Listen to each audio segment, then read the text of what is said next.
capítulo 12. Mediador de uma aliança melhor. Leia Hebreus capítulo 8, versículos de 1 a 13. O escritor de Hebreus é um professor brilhante. Depois de levar seus ouvintes a subir uma ladeira íngreme de aprendizado, agora lhes oferece um momento para recuperar o fôlego. Começa este capítulo resumindo e desenvolvendo mais do que disse até aqui, antes de prosseguir, levando-os a um terreno ainda mais alto. Primeiro, um resumo. Em 8.1.2, o ponto que realmente tenho destacado é o seguinte: em Cristo, nós, crentes, temos um sacerdote que é único, superior aos profetas, aos anjos, a Moisés, Josué e Arão. É sacerdote eterno segundo a ordem de Melquisedeque, que pode fazer pelo pecado tudo o que precisa ser feito. É capaz de salvar homens e mulheres agora, de maneira total e eterna. É este o nosso sumo sacerdote, e ele está no trono. Exerce seu ministério no céu, onde ocupa uma posição de realeza. Embora seja uma só pessoa, exerce dois ofícios, o de profeta e o de rei. Não ministra no tabernáculo ou no templo, que são sombras terrenas da realidade celeste. Não. Ele ministra na própria realidade celestial. Não exerce seu sacerdócio em uma tenda terrena erguida por homens. Essa tenda seria apenas uma representação pictórica daquilo que é real, e ali que ele ministra, na habitação do próprio Deus. Em 8.3, ora, a essência mesma do sacerdócio está em que um homem se apresente diante de Deus como representante do povo e oferece dons e sacrifícios. Se Cristo é realmente sumo sacerdote, é isso que ele estaria fazendo? O que de fato está? É interessante observar nesse ponto que o apóstolo não nos diz o que Cristo está oferecendo. Ele dirá isso em capítulo 9, 13 e 14. Veremos que ele está no céu como quem já terminou sua obra de ofertas e está assentado como quem já completou seu trabalho. Sua presença no céu nos fala do fato de que sua oferta foi de uma vez para sempre. Acabou. Não pode ser e nunca será repetida. Em 8.4, o sacerdócio de Cristo não é exercido aqui na terra. Enquanto lhes escrevo, existem ainda muitos sacerdotes fazendo isso. Estou falando do sumo sacerdote superior, que é glorificado nos altos, e cujo sacerdócio está ligado ao céu e não à terra.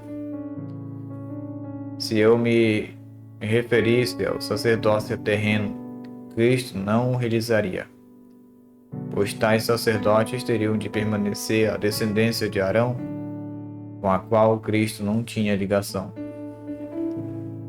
Em 8.5, aqueles sacerdotes não exercitam um ministério realmente sacerdotal, são representantes imperfeitos, quadros em sombras das realidades celestes. A verdadeira habitação de Deus não é um tabernáculo terrestre, mas o céu. Deus instruiu Moisés a fazer um santuário que fosse cópia e sombra terrena do que existe no céu. Isso foi feito para transmitir à nossa mente finita uma ideia das realidades invisíveis e espirituais. O ministério do nosso Senhor não é exercido na representação física, mas no próprio céu. Este é o sumo sacerdócio que temos. Possuímos tal sumo sacerdote. Todo o propósito dos primeiros 7 capítulos de Hebreus é transmitir a insuperável grandeza de Cristo e mostrar-nos neste contexto por que a apostasia é um perigo tão grave. Se dermos as costas para a glória de Deus, não haverá para onde ir, senão as trevas externas. Cada um de nós precisa perguntar se realmente compreendemos isso. não há ninguém maior do que o nosso Senhor Jesus Cristo. Neste momento, está assentado no céu alguém que é Deus. Veio a nós como homem, e como Deus homem, superior a todos os profetas. Todos os anjos, e é o mais piedoso dos homens, representa o seu povo no próprio céu, e ali assegura plena aceitação. Se entendermos esse ponto, estaremos prontos para o próximo, que o apóstolo ensina no restante do capítulo e em todo o capítulo 9. Ele pode ser resumido nas palavras do verso 6. Agora, com efeito, observe Jesus ministério, tanto mais excelente. Agora, até aqui, a ênfase estava na superioridade da pessoa de nosso sumo sacerdote. Agora a ênfase muda para a superioridade de seu ministério. Não há ninguém maior que Cristo. Vimos essa verdade quando consideramos quem Ele é. Veremos ser igualmente verdadeiro quando considerarmos o que Ele fez. Observe mais excelente ministério. Seu ministério é tão superior quanto Ele mesmo é superior. Isso fica claro por 3 razões. Jesus é mediador de superior aliança. Estudaremos isso melhor em 8, 6 a 13. Além disso, é sacerdote de um melhor tabernáculo e oferece um sacrifício melhor. Essas 2 razões serão recapituladas no capítulo 9, a fim de ensinar tais verdades. O apóstolo agora não voltará ao fato de que Cristo ser sacerdote segundo a ordem de Melquisedeque. Em vez disso, fará um contraste entre a obra de Cristo e o sacerdote levítico, a qual seus leitores originais estavam particularmente atraídos. Segundo, Cristo é mediador de uma melhor aliança, capítulo 8, 6 a 13. Esse fato é afirmado em 8:6 e exposto em 8:6 a 13. Entenderemos facilmente se perguntarmos e respondermos 4 questões. Primeira, o que é uma aliança? Uma aliança ou pacto é um contrato, uma concordância formal entre 2 ou mais partes, normalmente 2. Em um pacto, um lado promete fazer certas coisas sob condição de que a outra parte concorde em fazer outras. Por exemplo, na venda de uma casa, uma parte concorda em entregar sua propriedade sobre a condição de que a outra pagar determinada quantia em dinheiro. É assim entre os homens e mulheres. Porém, com Deus é diferente, conforme nos revela a Bíblia. A aliança com Deus mais é uma concordância unilateral, onde Ele, a parte superior, promete benefícios extraordinários, mas também dita termos que não estão abertos à negociação. Para entender isso, pensemos no pacto de Deus com Israel no Monte Sinai. Tendo escolhido, redimido e conquistado os israelitas, prometeu-lhes bênçãos e ditou os termos. Ele seria Deus deles e os tomaria por seu povo. Outra outra parte, os israelitas deveriam ser completamente obedientes a tudo o que lhes era requerido, que fossem questões de certo e errado, e questões de culto e governo nacional. Isso é verdadeiro quanto ao que exige deles Sinai, que havia exigido anteriormente aquilo que ele não exigiria. Se obedecesse, gozariam as bênçãos prometidas. Se não obedecesse, perderiam as bênçãos e experimentariam em seu lugar as maldições de Deus. No versículo 6 diz que veio às nossas mãos, por meio de Cristo, uma melhor aliança. É melhor porque é fundamentada em melhores promessas. Segundo, por que foi necessária uma nova aliança? Se a antiga aliança tivesse dado certo, não haveria necessidade de substituí-la, mas o fato é que ela não supria o que era exigido do pecador. Não levou ninguém a andar mais íntimo com Deus? Não levou ninguém a desfrutá-lo? Faltava poder, mas a falha não estava na aliança, e sim no povo com o qual tinha sido firmada. Não viveu em plena obediência ao Senhor. O resultado foi que Deus acabou rejeitando a nação judaica como seu povo especial, conforme nosso Senhor explicou em tantas de suas parábolas. Portanto, se as pessoas tivessem de conhecer Deus como seu Deus, tendo o privilégio e gozo de ser seu povo, teria de haver uma aliança diferente. Havia necessidade de algo a mais. Terceiro, tal aliança foi alguma vez prometida? Certamente que sim, repetidas vezes. Por exemplo, tomemos o que Jeremias disse em seu livro, capítulo 31, 31, 41. Aqui citado nos versículos 8 a 9. Naquele tempo, o profeta estava desesperado. Não via nenhuma esperança de sua nação apóstata voltar a andar com Deus. O Senhor revelou que faria uma nova aliança que se firmaria em contrastes marcantes com a antiga que havia deixado de cumprir e que lhes levou a serem julgados. Mediante essa nova aliança, além de Deus estava no coração deles e não apenas em seu código escrito. Eles finalmente entrariam nas bênçãos do pacto que antes jamais haviam desfrutado. Teria conhecimento íntimo e pessoal de Deus. Todos os seus pecados seriam perdoados e Deus jamais se lembraria deles. Essa não era a única indicação dos tempos do Antigo Testamento de que outra aliança estava a caminho, mas o que impressionava nas palavras de Deus ao profeta Jeremias é seu uso da expressão nova, versículo 8 e 13. Não é possível firmar nova aliança sem que outra se torne antiga. Quando algo é denominado antigo, sabemos que se encontra no final dos seus dias, prestes a ser substituído, obsoleto, prestes a desaparecer. Os hebreus deveriam entender que o próprio livro sagrado que possuíam deixava claro que uma nova aliança estava prestes a vir. Deus havia anunciado que o que eles tanto reverenciavam seria substituído. É essa nova aliança que foi mediada aos pecados por nosso Senhor Jesus Cristo. 4. O que seria as superiores promessas mencionadas? Muitas das promessas da antiga aliança tratavam da vida presente, cobriam assuntos tais como prosperidade pessoal, longevidade e privilégios nacionais. Porém, como observaremos, as promessas da nova aliança tratam exclusivamente de bênçãos espirituais, tanto para agora quanto para a vida por vir.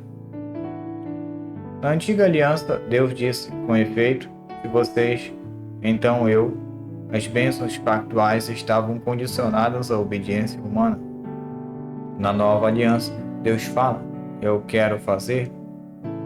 É interessante observar quantas vezes isso ocorre nos versículos 7 a 12. Embora não esteja claro, mas apenas implícito, a partir desses versículos, o fato é que tais bênçãos são condicionadas à obediência de Cristo. Esse é o mediador da nova aliança. Vamos gastar alguns momentos para considerar novamente as promessas específicas feitas na nova aliança. Nela é prometido que Deus colocará a lei em nossa mente e escreverá em nosso coração. Mas o que isso significa? Os judeus do Antigo Testamento não tinham uma inclinação para obedecer aos mandamentos de Deus, como repetidamente prova sua história. Tinham um código externo, mas seu coração não estava apaixonado por ele. O crente da nova aliança é totalmente diferente. Ele pode dizer, no tocante ao homem interior, tenho prazer na lei de Deus. Romanos 7:22. A lei não é apenas um livro-texto, é algo que ele ama no fundo do coração. Em seu interior habita o desejo de agradar a Deus e andar em seus caminhos. Tal transformação interior é uma das bênçãos da nova aliança. Outra promessa do Senhor é também enunciada no versículo 10: Eu serei o seu Deus, e eles serão o meu povo. Os israelitas da antiguidade tinham consciência de serem o povo escolhido de Deus e eram rápidos em lembrar as nações que os cercavam de que elas não gozavam do mesmo privilégio. Mas era fato que, como indivíduo, o israelita dos tempos do Antigo Testamento não se preocupava muito em andar com Deus e agradá-lo, e não gozava de uma relação mais íntima com Ele. Contudo, o crente do Novo Testamento tem um coração, o Espírito Santo, por meio de quem clama, Abba, Pai. Quem é o Filho de Deus e está a Ele ligado pelos laços de amor e afeição familiar? O versículo 11 explica algo que está relacionado a essa informação. Os levitas ensinavam a palavra de Deus a Israel na antiguidade, mas essa palavra permanecia em um local um tanto superficial. Dentro da nova aliança, todo crente, mesmo meninos e meninas, conhece ao Senhor. Conhecer a Deus pessoalmente é uma das bênçãos prometidas. Outra promessa se encontra no versículo 12. Apesar de no Antigo Testamento terem sido oferecidos sacrifícios de touros, cordeiros ou pombos, as pessoas jamais gozavam ou eram inundadas por um senso de remissão, perdão e paz com Deus. Todo o seu ritual era apenas sombra, figura de aliança superior que estava para chegar. Nós que nos aproximamos do Senhor Jesus Cristo somos considerados perfeitos diante de Deus. Isso porque nossos pecados foram cravados na conta de Cristo na cruz e sua justiça nos foi atribuída. O seu sacrifício tratou de nossos pecados, não em figura, mas em realidade. Agora gozamos o perdão de nossos pecados, pecados de nossa natureza, pecados abertos, pecados secretos, pecados repetidos, pecados de ontem, pecados de hoje, pecados de amanhã, pecados de comissão ou pecados de omissão. Deus não se lembra mais deles.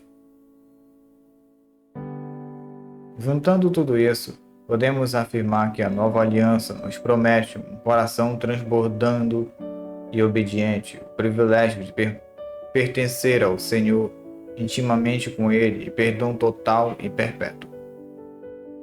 Não é de se admirar que o apóstolo diga ser Cristo o mediador de superior aliança, estabelecido sobre melhores promessas. Algum leitor anseia pelas bênçãos que acabamos de descrever? Nenhuma religião, nem a religião do Antigo Testamento pode oferecê-las a você. São os presentes de Jesus Cristo dado a todo o que a Ele vem. Portanto, venha a Cristo agora mesmo. Você é um crente ansioso por obter maior bênção em sua vida? Não encontrará nenhuma experiência mística. Todas as bênçãos de Deus estão nas mãos de Jesus Cristo. Ele é o mediador da nova aliança. Venha até Ele outra vez, confesse a Ele a sua necessidade, aproxime-se dele, somente renovando a comunhão com Cristo, experimentando o tão desejado revigoramento espiritual. Enquanto lê este livro, você está se alegrando em Cristo? Então pense nisso. O contentamento e a alegria não são devidos a qualquer mérito nosso. Toda bênção que o pecador recebe vem unicamente por meio de Jesus Cristo. É dom de sua graça.